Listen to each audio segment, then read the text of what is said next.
Law enforcement authorities are afraid that organized crime, having seemingly been stopped at the front door of Atlantic City's casinos, is now getting ready to use more indirect means of infiltrating the gaming industry. Labor unions, which represent casino employees because of the power they wield, pose an inviting target for the mob. G. Michael Brown is the director of the State Division of Gaming Enforcement. If bad labor officials who are concerned with personal gain and not the benefits and rights of workers had the authority to close down at will a casino floor, which would cause that facility to lose a gross income of $500,000 or $600,000 per day, I think it'd be a very dangerous thing to have in existence. In the casino industry, the name of the game is cash flow. If the floor of a casino is shut down, or even the profitable hotel operation, it could spell financial disaster. That's why the union headquartered in this building, Local 54 of the Hotel and Restaurant Workers and Bartenders International Union, has state officials worried. The local has more than 10,000 members, including waiters and waitresses, bartenders, cooks, and maids, all of whom help to keep Atlantic City's casinos in business. At the present time, the Local 54 employees range from 1,200 to 1,600 employees, depending on the season. What percentage roughly is that of your entire workforce? That's a little bit less than 50%. According to police sources, Nicodemo Little Nicky Scarfo, reputed to be a leading figure in organized crime, controls Local 54. Frank Gerace, the president of the local, is said by these same sources to simply be the front man for Scarfo. Federal investigators claim Angelo Bruno, the one-time Philadelphia mob boss, originally sent Nicky Scarfo to Atlantic City more than 20 years ago. Bruno's murder allegedly brought this man, Ralph Chicken Man Testa, to power, but then Testa was also killed. And Nicky Scarfo, a one-time bartender who was recently sentenced to 2 years in prison for illegal possession of a handgun, emerged as head of the old Bruno crime family. Or at least that's what some state officials say happened. Labor unions are regulated by the federal government. Atlantic City labor leaders contend the state has no authority over any union, regardless of its involvement with the casino industry. Of course, state officials see things a little differently. I think the state has the limited authority to require registration of labor unions and some information from the people. We're not trying to regulate what unions can represent workers in Atlantic City.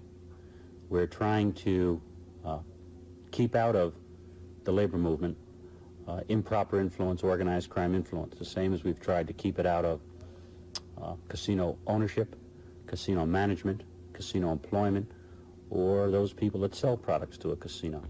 By and large, the casino industry, which in the past complained about what it saw as over-regulation, seems pleased about the state investigating union leaders with the same zeal it probed into the backgrounds of casino owners. I think that because of the uniquely sensitive environment that exists here in Atlantic City, in the casino industry, I think the Commission has got to have the right to decide what those standards are. I don't think the federal statutes are adequately equipped to address the very specific issues that need to be addressed, and that's why the Commission is doing what it's doing. Officers of Local 54 have been refusing to submit to lengthy interviews with officials of the State Division of Gaming Enforcement. When the Casino Control Commission wanted to hold hearings on the allegations of links between Local 54 and organized crime, the union went to court to stop it. At the core of the union's defense is the contention that allowing the state of New Jersey to regulate labor organizations would invite widespread anti-union efforts elsewhere. That's the argument advanced by the state AFL-CIO, as well as Bernard Katz, Local 54's attorney.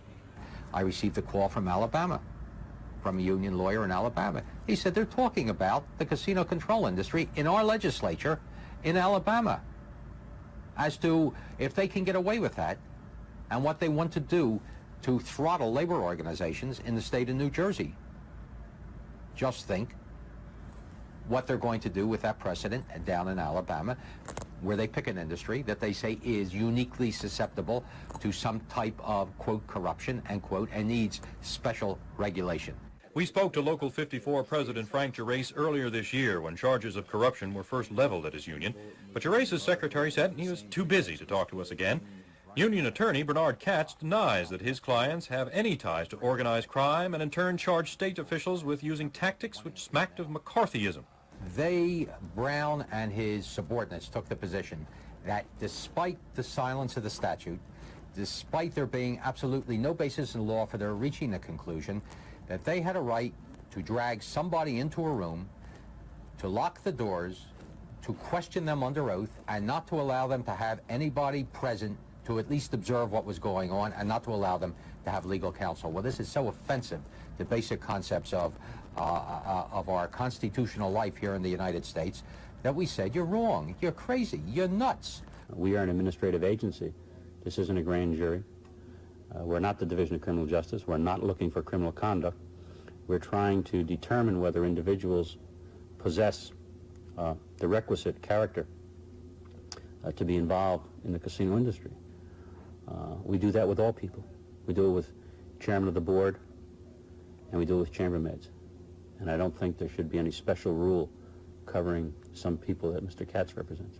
The business-as-usual atmosphere of Atlantic City casinos belies the crucial power struggle which is underway there.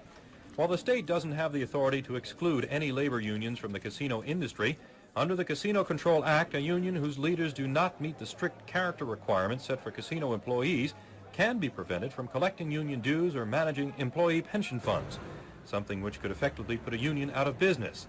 And it is precisely this kind of action Local 54 is trying to forestall.